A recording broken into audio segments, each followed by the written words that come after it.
Welcome back to my channel. आज का हमारा टॉपिक है health care planning and organisation. The subject we are dealing with is community health nursing first and unit is second. BSc nursing fifth semester की हम बात कर रहे हैं। इंट्रोडक्शन की अगर मैं बात करूं तो health planning and health care development have been priority for Indian government. यानी कि बोलना ये चाह रहा है कि this means that the government जो है वो ऑलवेज जो थी फोकस थी कि हम इम्प्रूव करें, क्या करें, इम्प्रूव करें हेल्थ केयर सर्विसेज को पीपल के लिए। हमारी कंट्री में जो है लोग रह रहे हैं उनके लिए जो है हम हेल्थ केयर सर्विसेज को क्या करें, इम्प्रूव करें। लेकिन फिर भी जो है गवर्नमेंट को 35 ईयर्स लग गए आफ्टर इंडिपेंडेंस। यानी कि इंडिपेंडेंस 1947 में हमें इंडिपेंडेंस मिली इंडिया को। उसके बाद भी इंडिपेंडेंस के बाद 35 ईयर्स लग गए कि गवर्नमेंट को क्या करने में, इंट्रोड्यूस करने में नेशनल हेल्थ पॉलिसी 1982 टू 1983 को इंट्रोड्यूस करने में। ठीक है। और ये जो पॉलिसी है इंडिया गवर्नमेंट इन्फ्लुएंस हुई, इंडिया गवर्नमेंट मोटिवेट हुई। किससे मोटिवेट हुई? 1978 में जो आलमा आता डिक्लेरेशन हुआ था, उस डिक्लेरेशन में बहुत सारी कंट्रीज़ ने जो पार्टिसिपेट किया था, मनी कंट्रीज़ ने पार्टिसिपेट किया था, जिसमें इंडिया भी एक कंट्री थी जिसने पार्टिसिपेट किया था।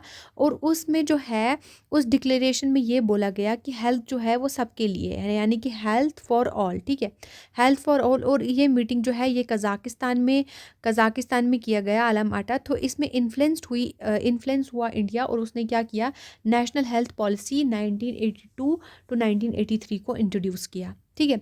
बिफोर दिस, इससे पहले, यानी कि इस पॉलिसी को इंट्रोड्यूस होने से पहले, नेशनल हेल्थ पॉलिसी को इंट्रोड्यूस होने से पहले हेल्थ केयर जो है वो किसके गाइड किया जाता था डिस्ट्रिक्ट लेवल से। यानी अपने अपने डिस्ट्रिक्ट्स पे जो है पॉलिसीज़ बनाई जाती थी, अपने अपने डिस्ट्रिक्ट्स पे जो है स्ट्रैटेजीज़ बनाई जाती थी, और उनके अकॉर्डिंग जो है चला जाता था।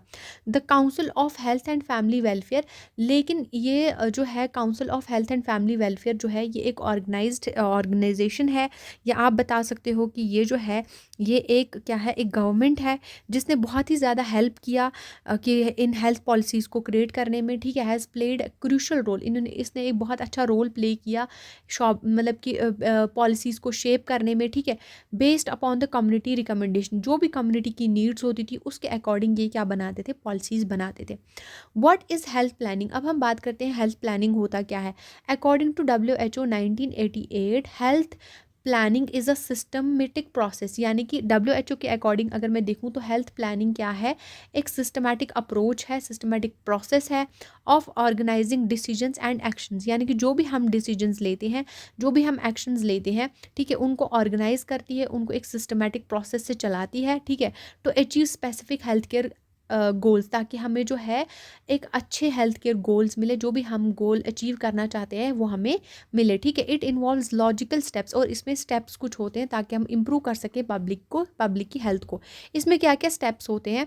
सबसे पहले हम स्टेप्स देखते हैं कौन कौन से होते हैं। एनालाइजिंग हेल्थ नीड्स, यानी कि हमें जो है हेल्थ की नीड्स को पहले एनालाइज करना है। Establishing priorities, second is establishing priorities, यानी कि जो भी हमने, फॉर एग्जांपल हमने बहुत सारी डिजीज़ जो है कम्युनिटी में देखी है ना, तो उसके उसके अकॉर्डिंग जब हमने बहुत सारी डिजीज़ देखी, लेकिन उन डिजीज़ में हमें कौन सी डिजीज़ को प्रायोरिटाइज़ करना है, जो सीरियस केसेस होंगे हमने उनको प्रायोरिटाइज़ करना है। और सेटिंग गोल्स, और उनके अकॉर्डिंग हमने गोल सेट करने हैं, हमने ऑब्जेक्टिव सेट करना है कि भाई हमने इनके अकॉर्डिंग करना क्या, हमने कैसे प्लान करना है। Formulating a community health action plan, और उसके अकॉर्डिंग एक प्लान बनाना है, और उस प्लान पे implementation, putting a plan into action. ठीक है, और मॉनिटर करना है। अब हमने जो है एक्शन में प्लान ले लिया, लेकिन अब हमने मॉनिटर करना है कि जो हम काम कर रहे हैं वह सही तरीके से किया जा रहा है या नहीं। और इवैल्यूएशन ये होता है, अब जो हमने काम कर लिया, हमने हमने कितना जो है काम कर लिया, उसके अकॉर्डिंग हमें रिजल्ट क्या मिला, उसको बोलते हैं इवैल्यूएशन। और रिव्यू पॉलिसी एंड रिवीजन, यानी कि अगर हमने कुछ कमी पेशी हो गई है तो हम क्या कर सकते हैं, अपडेट कर सकते हैं, हम फिर से एक नई पॉलिसी ला सकते हैं। ठीक है, जो हमने पुरानी में इम्प्लीमेंट नहीं किया था। कॉन्टीन्यूसली इम्प्रूवमेंट, मतलब इसमें जो है कॉन्टीन्यूसली इम्प्रूवमेंट आता रहता है। ये थी हमारे कुछ स्टेप्स। अब हम एक एक करके स्टेप्स को पढ़ते हैं।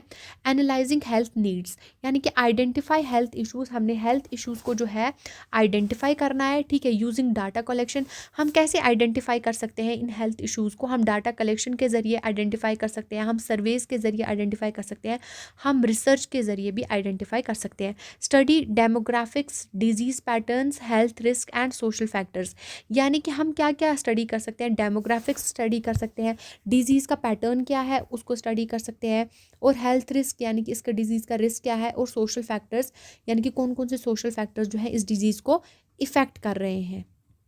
डेमोग्राफिक्स में हम क्या स्टडी करते हैं, यानी कि जैसे एज का डिस्ट्रीब्यूशन, ठीक है, यानी कि एल्डरली में है, ठीक है, कोई इन्फेक्शन चिल्ड्रंस में है, वर्किंग एडल्ट्स में, जैसे ऑक्यूपेशनल हेल्थ इन्फेक्शन से, तो हमें एज के बारे में, ठीक है, जेंडर डिफरेंसेस के बारे में कि वुमेन को ज़्यादा इश्यूज़ हैं या मैन को, जैसे वुमेन के हेल्थ इश्यूज़ जैसे प्रेगनेंसी में होते हैं, एनीमिया, रिप्रोडक्टिव हेल्थ है, कोई रिप्रोडक्टिव हेल्थ के बारे में कोई इशू है, ठीक है। तो ये सब हम किस में पढ़ते हैं, डेमोग्राफिक्स में पढ़ते हैं। जैसे पॉपुलेशन डेंसिटी की भी हम डेमोग्राफिक्स में पढ़ सकते हैं।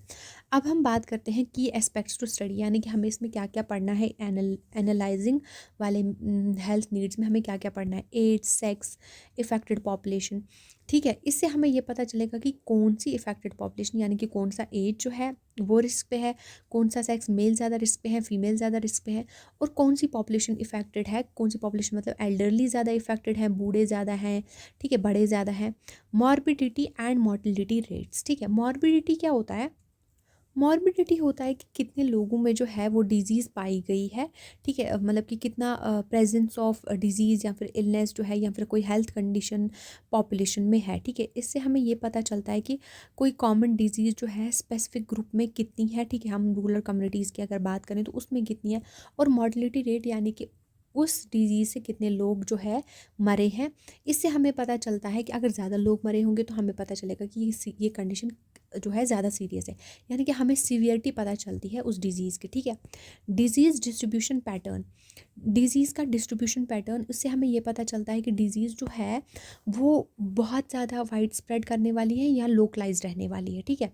Availability of health care faculties and workforce, हमें इसमें पता चलता है कि कितने रिसोर्स हमारे पास हैं और हमारे पास रिसोर्स जो है वो इनफ है या नहीं, ठीक है। जैसे फैकल्टी है हमारे पास स्टाफ नर्सेज, हमारे पास डॉक्टर्स हैं, ठीक है, हमारे पास जो भी वर्कर्स हैं, और हमारे पास रिसोर्स कितने हैं। कम्युनिटी अवेयरनेस, यानी कि लोगों को पता है कि ये हेल्थ इशू के बारे में, इस हेल्थ इशू के बारे में जिसको हम क्या कर रहे हैं, जिसको हमने गोल करना है, जिसको हमने प्रायोरिटाइज करना है, जिसको हमने प्रिवेंट करना है, जिसके ऊपर हमने काम करना है, उसके बारे में लोगों को पता है। ये भी एक बहुत ही इंपॉर्टेंट इशू है, ठीक है।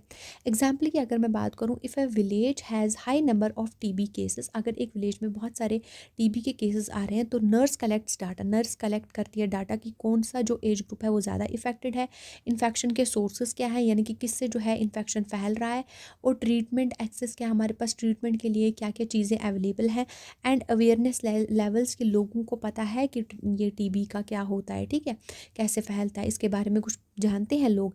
Establishing priorities, second one is establishing priorities, यानी कि रैंक हेल्थ प्रॉब्लम्स, जो भी डिजीज़ होती हैं उनको हमें रैंक करना है बेस्ड ऑन द सीवियरिटी, यानी कि वो कितनी सीरियस है, उसका इम्पैक्ट क्या है, और उसके लिए अवेलेबल रिसोर्सेज कौन से हैं। Address the most critical issues first, हमें सबसे पहले जो मोस्ट क्रिटिकल इशूज़ होते हैं, मोस्ट सीरियस इशूज़ होते हैं, वो हमें क्या करने पड़ते हैं, पहले उनको एड्रेस करना पड़ता है, पहले उनको जो है उनका जो है देखभाल हमें पहले करना पड़ता है। फैक्टर्स कंसिडर, इसमें हमें कौन कौन से फैक्टर्स कंसिडर करने पड़ते हैं, रिसोर्स अवेलेबिलिटी, यानी कि हमारे पास कौन फंड्स अवेलेबल हैं, स्टाफ्स हैं, हमारे पास मेडिसिन्स अवेलेबल हैं, नेचर ऑफ द प्रॉब्लम, यानी कि ये कम्युनिकेबल है, ये नॉन कम्युनिकेबल है। कम्युनिकेबल यानी कि एक दूसरे से फैल सकता है या स्प्रेड हो सकता है, ठीक है। नॉन कम्युनिकेबल जैसे कैंसर होगा जो एक दूसरे में नहीं फैलता।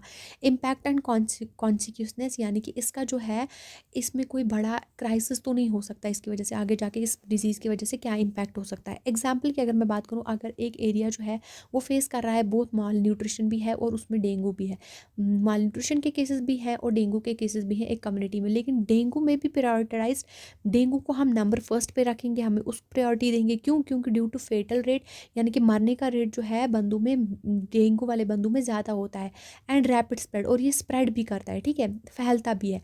वाइल अगर मैं माल न्यूट्रिशन की बात करूँ तो ये जो है ये मैं बाद में भी इसके प्लान जो है इसको बाद में कर सकती हूँ, क्यों, क्योंकि इसका फेटल रेट कम है, इसमें लोग जो है मतलब ये स्प्रेड नहीं होता, ठीक है। Third is setting goal and objectives, यानी कि हमें जो है गोल्स को सेट करना है और ऑब्जेक्टिव्स को सेट करना है। डिफाइन स्मार्ट गोल्स, यानी कि हमें स्पेसिफिक गोल्स को लेना है, मेजरेबल, जो अटेनेबल होंगे, ठीक है, रेलिवेंट होंगे और टाइम बाउंड होंगे। Goal should be clear, goals clear होने चाहिए, रियलिस्टिक होने चाहिए, जिनको हम कर सकें और कम्युनिटी में एक्सेप्टेड होने चाहिए। एग्जाम्पल की अगर मैं बात करूँ, गोल रिड्यूस डेंगू का हमारा गोल, अगर फॉर एग्जांपल किसी कम्युनिटी हेल्थ नर्सेज जो है गोल लिया कि हमें डेंगू के केसेस जो है 50% करने हैं नेक्स्ट 6 मंथ्स में, ठीक है। और ऑब्जेक्टिव उनका ये है कि हमें कंडक्ट करना है, फॉगिंग रिमूव करना है, जहाँ पे भी रुका हुआ पानी होगा, स्टैग्नेंट वाटर होगा कहीं पे, ठीक है, उसको क्या करना है, उसको ख़त्म करना है, डिस्ट्रीब्यूट करने हैं हमें, यानी कि मच्छरदानियों को हमने, मॉस्किटो नेट्स को हमें डिस्ट्रीब्यूट करना है लोगों में, और एजुकेट करना है पीपल को, ठीक है, रिगार्डिंग जो भी हमारे पास डेंगू के बारे में जो भी हमारे पास इंफॉर्मेशन है, हमें उनको लोगों तक पहुंचाना है।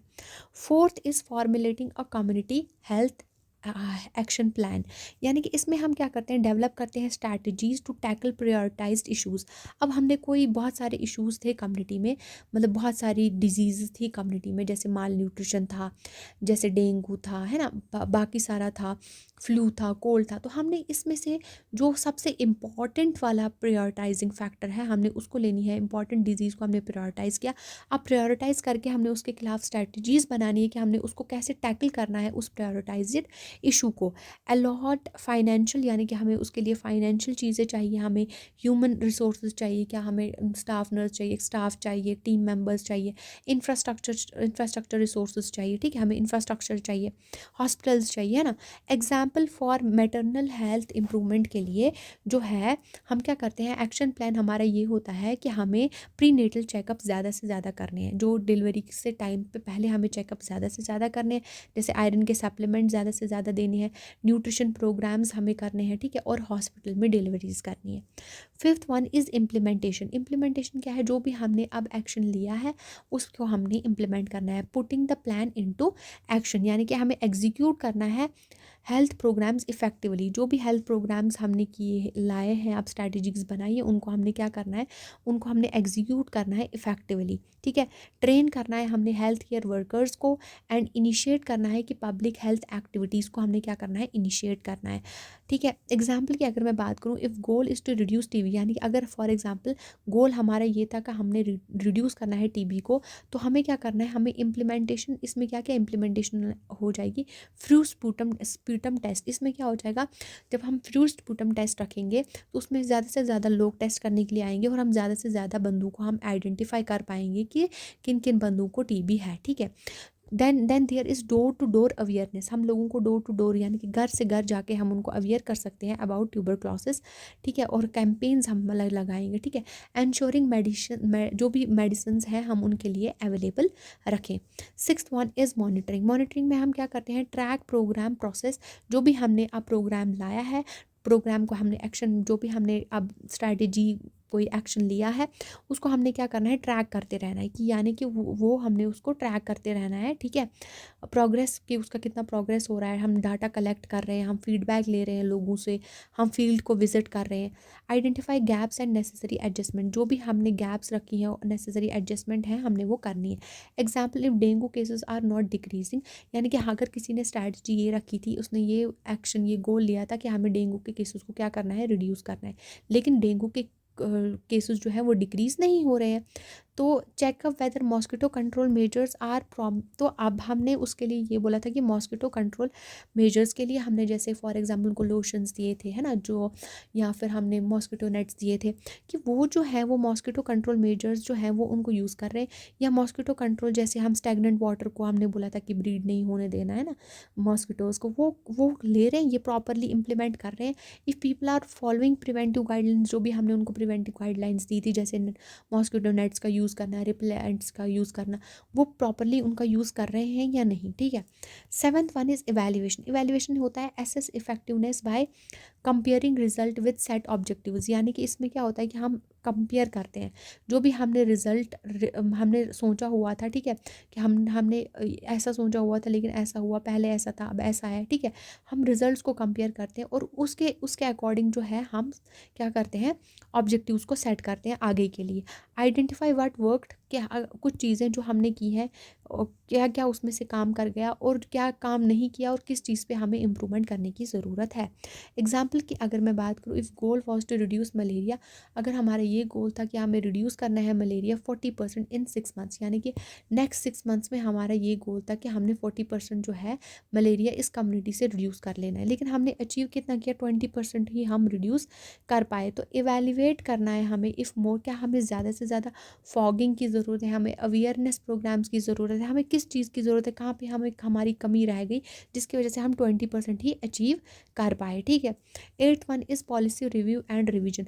जो भी हमने पॉलिसीज़ की थी पहले, अब हम उनको मॉडिफाई करेंगे बेस्ड ऑन इवैल्यूएशन रिजल्ट। जो हमारा रिजल्ट आया है पिछली पॉलिसीज़ का, उसके बेसिस पे हम अगली नई पॉलिसीज़ को क्या करेंगे, मॉडिफाई करेंगे, उनमें कुछ चेंजेस लाएंगे। Update strategies to address new challenges. अब क्या हम करेंगे, कोई स्ट्रैटेजीज़ करेंगे, अपडेट करेंगे उन स्ट्रैटेजीज़ को, ताकि हम न्यू चैलेंजेस को क्या कर पाएँ, एड्रेस कर पाएँ। एग्जाम्पल की अगर मैं बात करूँ, if new searches finds better treatment, यानी कि अगर कोई नई सर्च हुई है और उसमें बेटर ट्रीटमेंट लाया गया है, किसके लिए, डायबिटीज़ के लिए, तो पॉलिसी शुड बी रिवाइज। तो हम पॉलिसीज़ को क्या करेंगे, रिवाइज करेंगे, फिर से हम रिवाइज करेंगे, इंक्लूड अपडेटेड मेडिकेशन, हम उसमें अब अपडेटेड मेडिकेशन लाएंगे। ठीक है। तो इस सब चीज़ों से जो है हमारी हेल्थ, हमारे जो है ट्रीटमेंट पे, हमारे प्लान पे जो है इफ़ेक्ट पड़ता है, एक बेटर अच्छा बनता है हमारा प्लान। ठीक है। 9th की अगर मैं बात करूँ, हमारा गोल जो है हमें अचीव होने में ज़्यादा टाइम नहीं लगता। 9 की अगर मैं बात करूँ, कॉन्टीन्यूस इंप्रूवमेंट, यानी कि adapt new health care innovations and best practices, यानी कि हमें नई सी नई जो चीज़ें आ रही हैं हेल्थ केयर में, हमें इनोवेशंस जो भी हो रही हैं, बेस्ट प्रैक्टिसेस के लिए हमने उनको अडेप्ट करना है। ठीक है। Improve strategies based on real world experience. जो भी हम स्ट्रैटेजीज़ को इम्प्रूव करेंगे, लेकिन हम किस पे बेस करेंगे, रियल वर्ल्ड एक्सपीरियंस के बेसिस पे हम उनको इम्प्रूव करेंगे। एग्जाम्पल की अगर मैं बात करूँ, implement telemedicine for remote diagnosis and treatment in rural areas with limited access to specialist.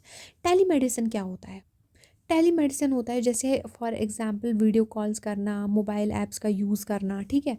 जैसे वीडियो कॉल्स करना, मोबाइल ऐप्स का यूज़ करना। ठीक है। मोबाइल ऐप्स का हम यूज़ करते हैं, हम डिजिटल प्लेटफॉर्म्स का यूज़ करते हैं, ताकि हम कनेक्ट कर पाएँ किन किन पेशेंट्स के साथ डॉक्टर्स कनेक्ट कर पाए, जहाँ पे डॉक्टर स्पेशलिस्ट नहीं जा पाते हैं या लोग उनके पास नहीं आ पाते हैं, तो वो पेशेंट्स के साथ कनेक्ट कर पाएँ through video calls, through mobiles, through digital platforms, ताकि वो क्या कर सकें, हम डॉक्टर्स जो हैं वो डॉक्टर्स जो हैं वो डायग्नोज को, हम जो भी इलनेस है उनके उनके पेशेंट को, ठीक है, रिमोट एरियाज़ में जो नहीं आ सकते हैं या वो आना नहीं चाहते, तो उस इलनेस को वो क्या करें, डायग्नोज करें, और अकॉर्डिंग टू दैट उनको क्या करें, प्रिस्क्राइब करें उनका ट्रीटमेंट, उनको ट्रीटमेंट दें, उनको मेडिसिन दें, विदाउट जो है पेशेंट को needing to travel long distances. ठीक है।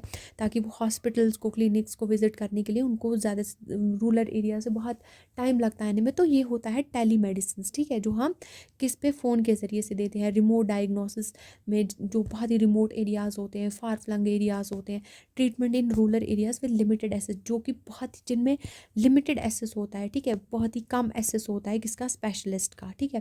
डॉक्टर स्पेशलिस्ट का, उनके पास डॉक्टर्स का जो है लिमिटेड एसेस होता है, तो ये भी हम दे सकते हैं। आई होप आपको ये क्लियर है। Thank you so much.